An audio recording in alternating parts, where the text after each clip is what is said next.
দুর্বল হওয়ার কারণে লোকেরা জীবিত পীর অথবা মৃত পীরের কাছে যায়। হক্কানি পীরের বিরোধিতা আমরা কোনো কালেও করিনি, আজও করব না, ঠিক কিনা বলেন?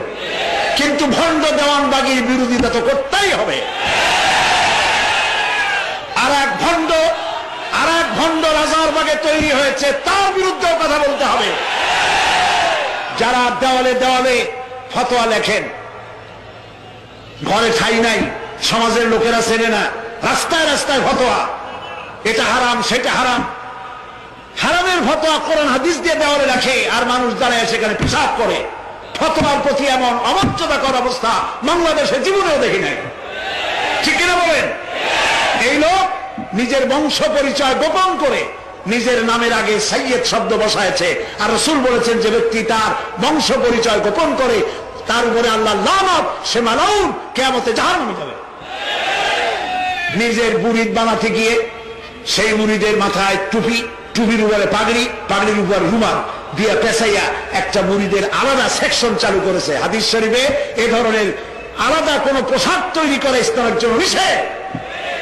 প্রিয় ভাই সব, কোরআনের মাহফিল থেকে ঈমানকে মজবুত করে নিতে হবে। ভণ্ড দেওয়ানবাগী, মিথ্যাবাদী এবং ভণ্ড, তার থেকে গোটা জাতিকে বাঁচতে হবে, রক্ষা পেতে হবে। যিনি নিজের বাড়ির নাম দিয়েছে বাবে রহমত, এটি বাবে গজব। কত বড় বাজে কথা! নিজের নামে লেখে মোহাম্মদ ইসলামের পুনর্জীবন দানকারী। বেয়াদব!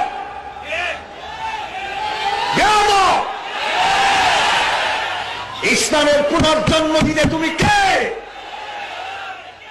কোন মাদ্রাসায় পড়াশোনা করেছো? প্রিয় ভাই সব,